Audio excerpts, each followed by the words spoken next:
हृदय शिव आराधना में, शिव महापुराण में खुल गया तो ये निश्चित है फिर ये दिल हॉस्पिटल में खुलने की जरूरत नहीं पड़ेगी, ये खुल चुका।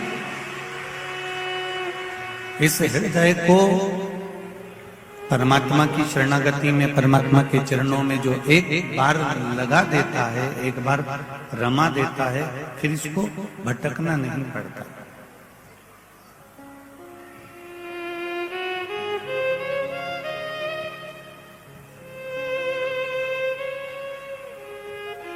एक बार इस चित्त को, इस मन को, इस बुद्धि को भगवान को देने का प्रयास जरूर करिएगा। जब भीष्म पितामह बाणों की सैया पर पड़े थे तो भगवान कृष्ण ने कई बार भीष्म पितामह के पास जाकर कहा कि पितामह क्यों बाणों की सैया पर पड़े हुए हो, इतने दिन हो गए तुमको पड़े पड़े, तुम्हारा शरीर छन्नी हो गया है, पूरा शरीर बेकार होता चला जा रहा है। अब एक काम करो, आप इस बाणों की सैया पर अपने प्राणों को त्याग दीजिए, मर जाइए, प्राण छोड़ दीजिए।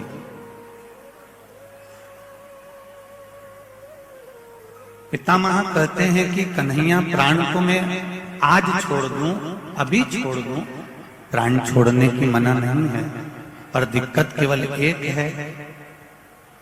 हमारी भारतीय संस्कृति कहती है, हमारी भारतीय सभ्यता कहती है कि घर में अगर बेटी कुंवारी बेटी है तो पिता तीर्थ करने भी नहीं जाता, और मेरी बेटी अभी कुंवारी बेटी है तो मैं अपने प्राणों को कैसे छोड़ सकता हूं, कैसे छोड़ूं मैं?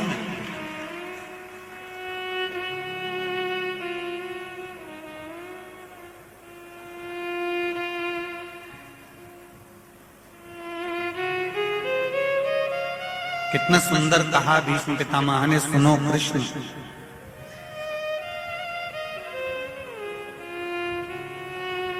भाई बहन को सुनी जगह पर ना छोड़े, पिता बेटी को सुनी जगह पर ना छोड़े, और सेठ तिजोरी को सुनी जगह पर ना छोड़े। भीष्म पितामह कह रहे हैं कि कितनी भी विषम परिस्थिति हो और तुम्हारी बहन कुमारी अवस्था की है, कुमारी है या विवाहित हो चुकी है, फिर भी उसको सुनी स्थान पर, सुनी जगह पर नहीं छोड़ना। और बेटी कितना भी कहे पापा मैं अकेली चली जाऊंगी और मैं ये काम कर लूंगी, पर बेटी को सुनी जगह पर ना छोड़ना। और कितना भी तुम्हारे पास में धन वैभव सत्ता हो, कितने भी नौकर चाकर लगे हों, तो भी तिजोरी को सुनी जगह पर ना छोड़ना। ये हमारे यहाँ सनातन धर्म का है, अपना छोड़ना।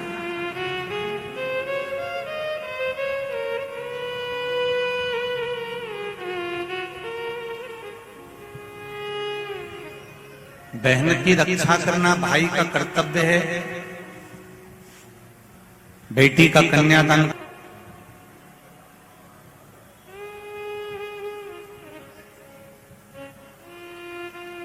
और उस कर्तव्य से हम वंचित ना हो, उस कर्तव्य से हम पीछे ना हो। भगवान कृष्ण ने फिर कहा, पितामह आखिर कब तक बाणों की सैया पर पड़े रहोगे और अपने प्राणों को अब हर लीजिए, अब अपने प्राण छोड़ दीजिए। मेरी बेटी का विवाह हो जाए, मैं प्राण छोड़ दूंगा। आपकी बेटी है कहां?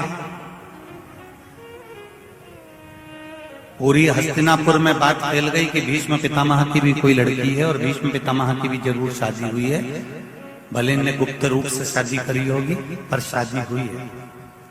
पर मालूम करा तो भीष्म पितामह की शादी नहीं हुई थी।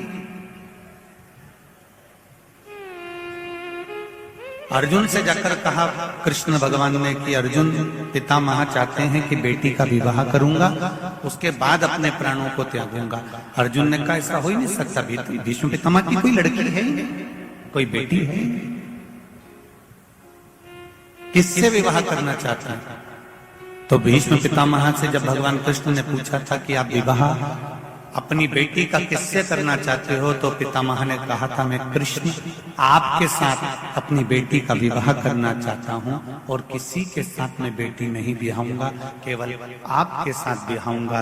भगवान कृष्ण ने कहा यदि आप कह रहे हो तो मैं आपकी बेटी के साथ विवाह करने को तैयार हूं, कहां है तुम्हारी बेटी, लाओ तुम्हारी बेटी को मेरे सामने लाओ। तब भीष्म पितामह ने कहा कृष्ण मेरी बेटी को देखकर तू मना तो नहीं कर देगा? भगवान कृष्ण ने कहा मैं बिल्कुल मना नहीं करूंगा, आप अपनी बेटी को बताओ कि उसके साथ मुझे विवाह करना है, तो बेटी कहाँ है? भीष्म पितामह ने कहा कृष्ण मैं अपनी बुद्धि रूपी बेटी का विवाह तेरे साथ में करना चाहता हूं। आज देवउठनी एकादशी है। संपूर्ण भारत की भूमि पर, संपूर्ण विश्व में आज भगवान कृष्ण, शालिग्राम जी भगवान और तुलसा मैया का मंगल विवाह हो रहा है। संपूर्ण विश्व में, पूरी भारत की भूमि पर पूरे सनातनी भाई बहन आज शालिग्राम जी के साथ में, लड्डू गोपाल जी के साथ में, भगवान नारायण के साथ में तुलसी जी का मंगल विवाह करेंगे। हम भी चाहते हैं कि आप भी मंगल विवाह करें, पर निवेदन है आप भी भीष्म पितामह जैसे आज भगवान से कह देना भोलेनाथ मैं भी अपनी बुद्धि रूपी बेटी को तुझे समर्पित कर रहा हूं, इस बेटी को तुम ले।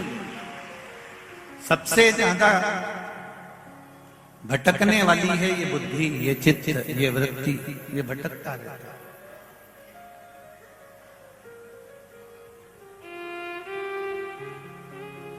संत साधु सन्यासी तपस्वी साधक उपासक भजनों में हमेशा कहते रहते हैं ये मन बड़ा चंचल है, कैसे तेरा भजन करूं, जितना इसे समझाऊं उतना ही मचलता।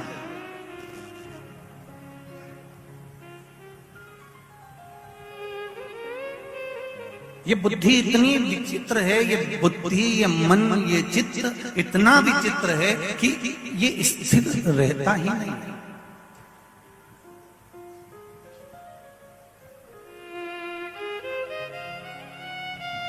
जब तक तुम्हारे लड़के से लड़की की शादी नहीं हो जाती, ऐसी कोई सास नहीं संसार की जो उस लड़की में ऐब देखेगी। जब तक, जम के बोलो जरा, जब तक, फिर से बोलो, जब तक शादी नहीं हो जाती तब तक तो लड़की इतनी बढ़िया है साहब, इतनी जोरदार है, मेरे लड़के के लिए देखती आई हूँ, बाजू की अपने यहीं की, आसपास सनावत मनावत की, यहीं की है, बहुत जोरदार लड़की है और ज्यादा बड़ा परिवार भी नहीं है, बच्ची में बहुत संस्कार है, पढ़ी लिखी है। मैं 2-3 बार गई, देखा मैंने, बहुत जोरदार है, बहुत अच्छी है, उसके माँ बाप के संस्कार हैं। जो लड़की इतना मुंबई पूना में पढ़ने के बाद भी इतनी संस्कारवान है, जब तक उसकी शादी आपके लड़के से नहीं हो जाती तब तक आप उस लड़की के गुण ही गुण देखते हो, उस लड़की में कभी तुमने ये नहीं देखा। पर शादी होने के 2-4 साल बाद तब तुम्हारे मुख से जो निकलना प्रारंभ होता है वो कि माँ ने तो यही सिखाया है।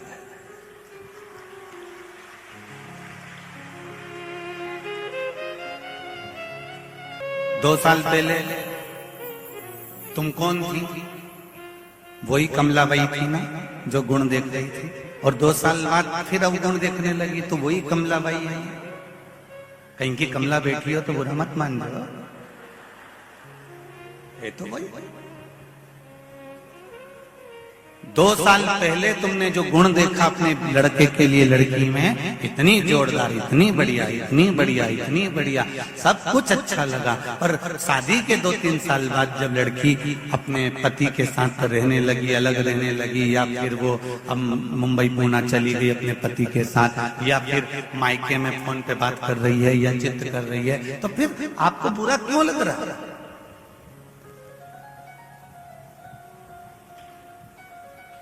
इस बुद्धि को बिगड़ने में देरी नहीं लगती।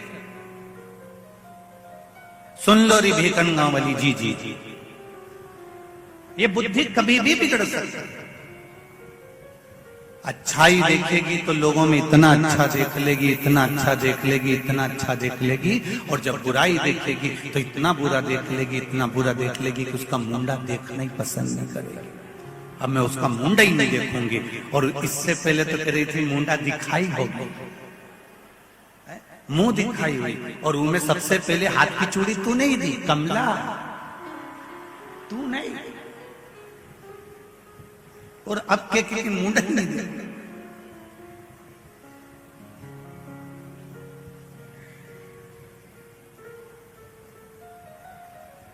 अच्छा भी हम देख रहे हैं और बुरा भी हम देख रहे हैं, पर निवेदन एक, शिव महापुराण की कथा कहती है ऐसा संसार में कोई नहीं जन्मा जो अच्छा और बुरा नहीं देखेगा, सब देखेंगे।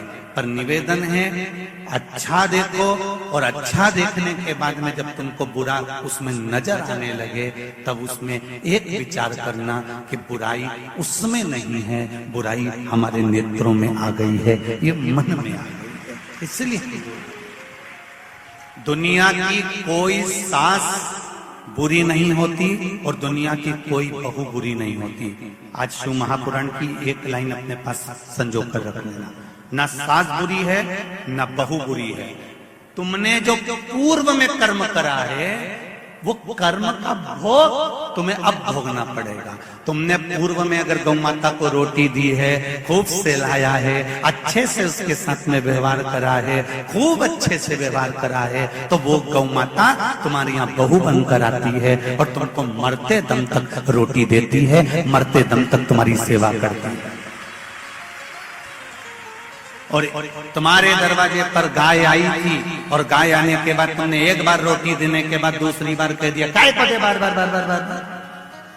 वो गाय की तो आदत पड़ गई है, थोड़ी थोड़ी देर में घूम के हमारे यहाँ जाती है, एक बार रोटी दे दी ना बहू, अब मत दे। तुमने मना करा। जब वो बार बार दरवाजे पे आके खड़ी होगी तो डंडा लेके तुम खड़ी हुई, तो वही गाय बहू बनकर आई, और अब वो भी तुमको एक ही बार चाय दे रही है। अब वो भी तुमको एक ही बार रोटी दे रही है, और तुम उसके लिए बहुत बड़बड़ाती थी, इसलिए दिन भर रसोई घर में वो भी तुम्हारे लिए दिन भर बड़बड़ बढ़ाती। सास अगर बुरी होती तो रकम नहीं देती, पर सास ने फोन लगाकर पूछा बहू तेरी चूड़ी का नाप क्या है, तेरी नाप की चूड़ी लई, पाँव की चप्पल तक लई। जिस सास ने कभी किसी की चप्पल नहीं उठाई, वो थैली में भी पैक करके डब्बे में धरकर कुछ नहीं करती, कुछ भी नहीं।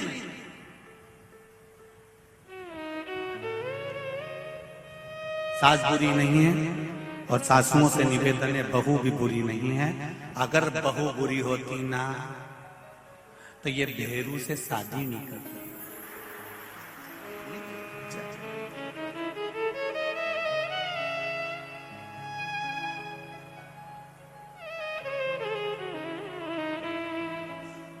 आज देवउठनी एकादशी है। कई लोग प्रश्न खड़ा करते हैं कि शालिग्राम भगवान के साथ में तुलसी जी का विवाह हुआ, ये तो ललाट पर लिखा है, वो तो होना ही है। जो किस्मत में लिखा उसे कोई टाल नहीं सका। अच्छा अच्छा महाराज भी किस्मत में लिखा हुआ नहीं टाल सकता। अगर टाल सकते थे तो रामकृष्ण परमहंस माँ जगत जननी जगदम्बा के उपासक थे, स्वामी विवेकानंद जैसे उनके शिष्य थे। और रामकृष्ण परमहंस जी को जब बड़ी बीमारी हो गई, कैंसर जैसा रोग हो गया, स्वामी विवेकानंद जी बार बार कहते थे, गुरुदेव माँ आपके ऊपर कृपा करती है, शारदा भवानी आपसे बात करने के लिए आती है, एक बार देवी जी से कह दो कि तुम्हारी बीमारी ठीक कर दे।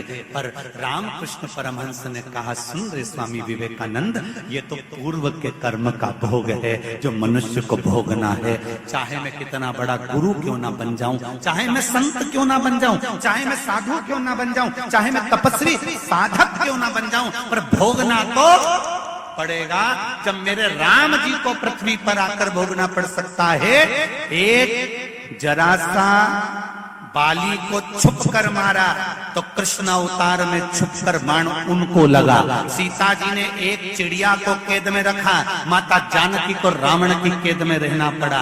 एक जरा सी गर्भवती चिड़िया को पिंजरे में बंद कर कर रखा तो भगवान विष्णु आज्ञा देते हैं कि इसके भाग्य में लिखा है उसका उतना दुख दो उतना सुख दो। ब्रह्मा जी लेखनी से लिख देते हैं कि इतना दुख इतना सुख है। केवल अगर तुम्हारे भाग्य के लिखे को भी कोई टाल सकता है, भाग्य के लिखे को भी अगर कोई मिटा सकता है, जैसे राजा श्वेत शंकर भगवान की पूजन कर रहा है और राजा श्वेत के मरने की आज तारीख तिथि समय पल आ गया और राजा श्वेत मरने वाला।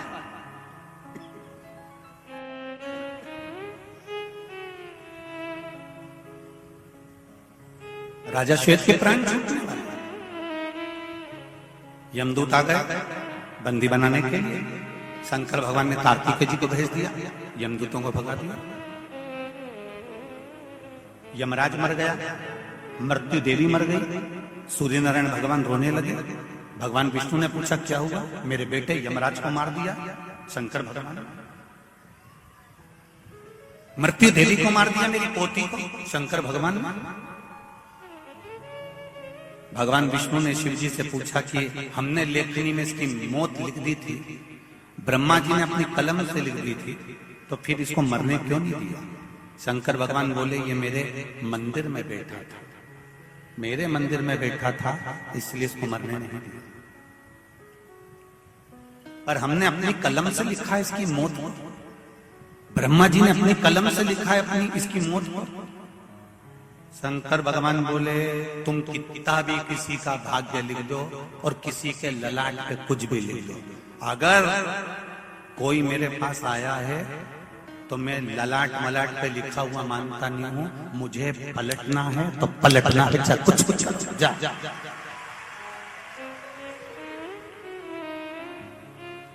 भगवान ब्रह्मा जी ने कहा कि मेरे को तुम्हारे यहाँ नौकरी नहीं करना, इस्तीफा दे रहा हूं। ब्रह्मा जी ने कहा मुझे ब्रह्मा बनना ही नहीं है, मेरा इस्तीफा स्वीकार करो। क्यों? जब मैंने लिख दिया कि ये मरेगा तो फिर इन्हें कैसे बचाएगा। शंकर भगवान बोले, भले इस्तीफा दे दो, पर मैं भोला और मेरा भगत भोला, अगर मेरे मंदिर में आके एक लोटा पानी चढ़ाएगा और उसकी किस्मत में दुख भी लिखा होगा तो इतनी जल्दी डायरी नहीं छुपाऊंगा और लिखा हुआ पेज उसके कर्म का दुख का फाड़ूंगा जरूर।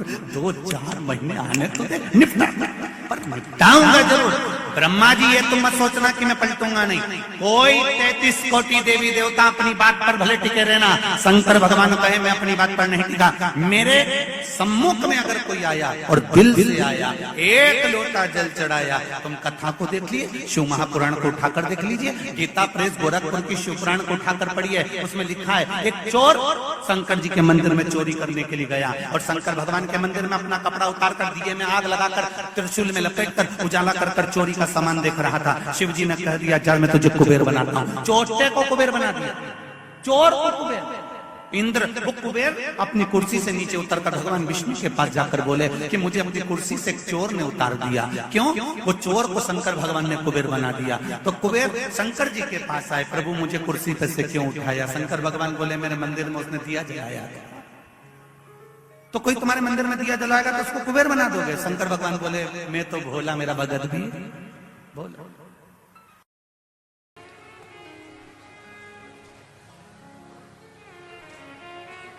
शालिनी अंकित राय झांसी उत्तर प्रदेश से आए। कहीं बैठी हो तो हाथ जरूर हिलाइएगा, कहीं बैठी हो तो हाथ हिलाइएगा। शालिनी अंकित राय दिख गए क्या? अच्छा सामने हाथ हिला तो एक बार ऐसा। हाँ जी, श्री शिवाय नमस्ते। इन्होंने लिखा है, गुरुदेव मैं नहीं जानती हूं कि मैं आपकी इस पावन शिव महापुराण को श्रवण करने कैसे आई हूं। मैं अपने घर वालों से जिद कर कर बाबा को धोख लगाने आई हूं, प्रणाम करने आई हूं। धोख लगाने का मतलब होता है प्रणाम करना, नमन करना। एक लोटा जल और एक बेलपत्र का क्या महत्व है, मैं बखान करूं गुरुदेव। मुझे 2014 से,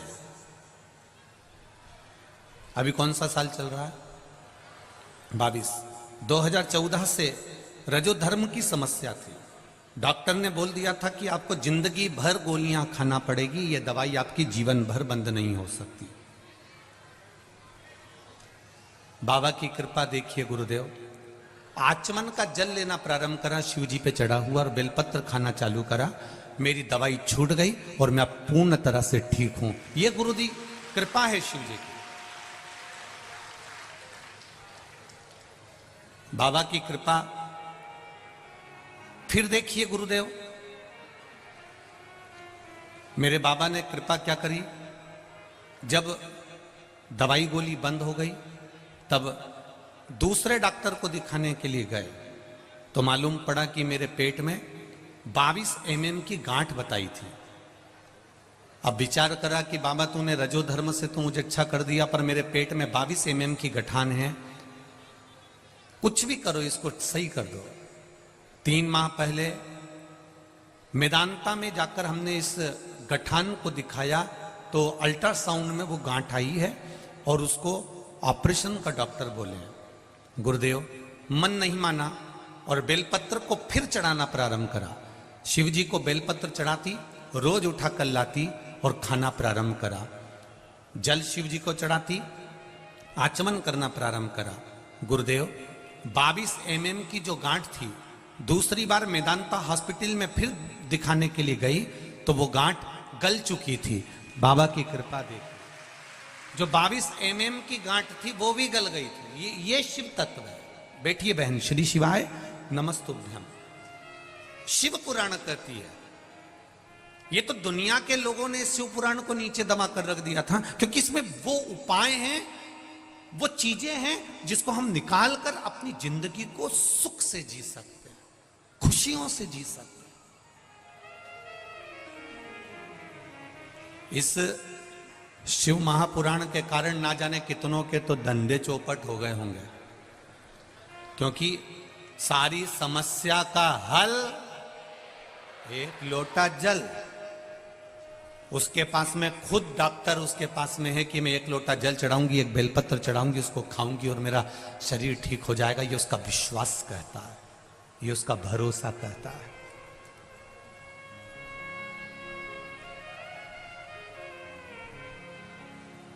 जिन नारियों को संतान नहीं होती, ये पत्र पढ़े,